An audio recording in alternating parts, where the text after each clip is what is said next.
बिस्मिल्लाहिर्रहमानिर्रहीम। Dear students, आज हम चैप्टर 7 आराम व सुकून देखने लगे हैं।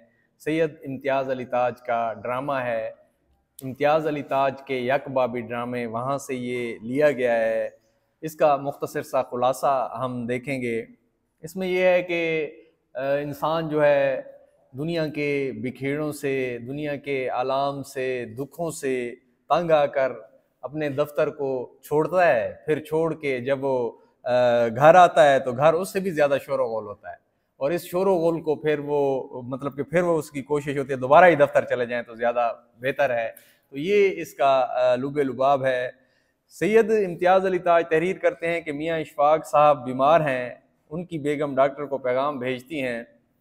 डॉक्टर साहब इशफाक साहब को देखने आते हैं। वो मुआयने के बाद बेगम साहबा को बताते हैं कि परेशानी की बात नहीं, इशफाक साहब ज़्यादा काम करने के सबब जो है वो थक गए हैं। उनके लिए ज़रूरी है कि दवा की बजाय आराम करें, उन्हें आराम की ज़रूरत है। उनकी बेगम कहती हैं कि आप इनको समझाएं कि काम के अलावा उनके लिए आराम की कितनी अहमियत है। मैं उन्हें मुसलसल काम से रोकती हूँ तो वो मेरी बात ही नहीं सुनते। हर वक्त काम काम और काम की तकरार करते हैं और अपनी जान की बिल्कुल फ़िक्र नहीं है उन्हें। डॉक्टर साहब उन्हें आराम का मशवरा देकर चले जाते हैं।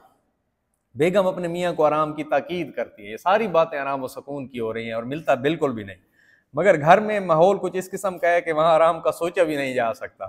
घर में शोर गोल बेसुकूनी की फिजा बनाने में बेगम का खास तौर पे जो है ना अहम तरीन हिस्सा है। मियाँ साहब हाय हाय की तकरार के साथ साथ आराम की ज़रूरत महसूस करते हैं, मगर बेगम साहबा उन्हें बार बार टोकती हैं और उन्होंने आराम करने का मशवरा भी साथ साथ देती जाती हैं। वो घर में शोर कर रही हैं, कभी चाय, कभी खाने और कभी फल वगैरह का पूछती हैं, तो मियाँ साहब मज़ीद बेआराम होने लगते हैं। बेगम कभी नौकर को डांटती हैं, उसको बुरा भला कहने लगती हैं।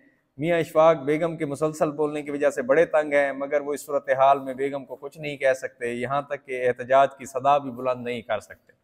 जब दरवाज़ा जो सका होता है, दरवाज़ा खटखटाता है, पानी पिलाने वाले को कहते हैं ना, तो बेगम साहबा उसकी खूब खबर लेती है कि बच्चा खिलौने से अजीबोगरीब आवाज़ें पैदा करता है। तो बेगम मुसलसल चीख रही हैं, जबकि उसके खामद को आराम की शदीद ज़रूरत है। बच्चे को गाड़ी से मना करने के लिए बेगम उसकी पिटाई करती हैं, जिसकी वजह से वो रोता है तो शोर और ज़्यादा बुलंद होता है। कुछ देर बाद बेगम का मुसलसल फ़ोन बज रहा है।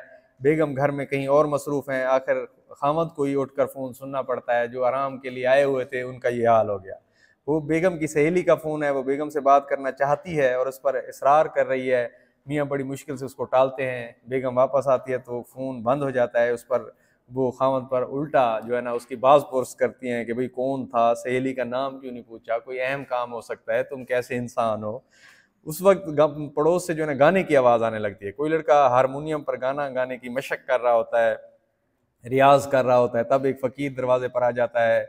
कुछ नहीं मुद्दा फ़कीरों का, दर्द है लादवा फ़कीरों का, मंजिलों की खबर खुदा जाने, इश्क रहनुमा फ़कीरों का, एक उम्र से खाली खाली है कासा इल्तिजा फ़कीरों का। तो अब मियाँ के लिए ये सब आवाज़ें कोफ्त का यानी मुसीबत का सबब बन रही हैं। नौकर लल्लू ने हावन दस्ते में रीठे कूटने शुरू कर दिया। वो रही सही कसर उसने पूरी कर दी। मियाँ परेशानी में हाय तौबा करते हैं।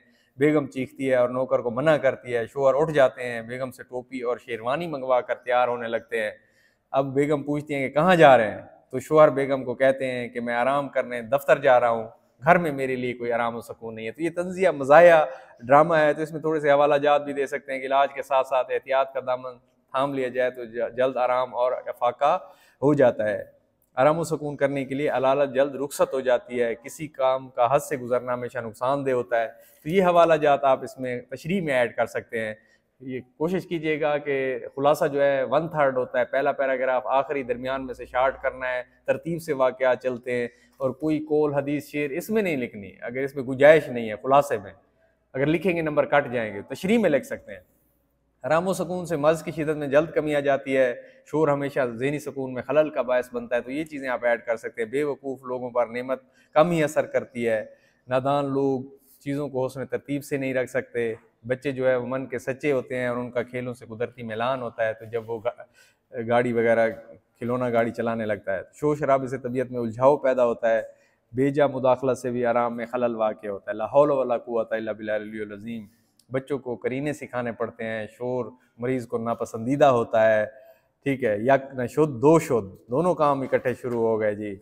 अच्छा, फिर हमसाये का ख्याल करना दीन इस्लाम का दर्स है। जब वो हारमोनियम बजाता है, बीमार शख्स का एहसास करने से आधा मर्ज उसका जाता रहता है, बेगम जिस तरह उसका ख्याल करती है और उल्टा उसके सर में दर्द कर देती है।